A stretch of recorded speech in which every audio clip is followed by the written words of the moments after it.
بسم الله الرحمن الرحيم إذا زلزلت الأرض زلزالها وأخرجت الأرض أثقالها وقال الإنسان ما لها يومئذ تحدث أخبارها بأن ربك أوحى لها يومئذ يصدر الناس أشتاتا ليروا أعمالهم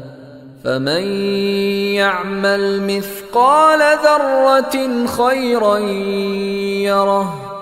ومن يعمل مثقال ذرة شرا يره.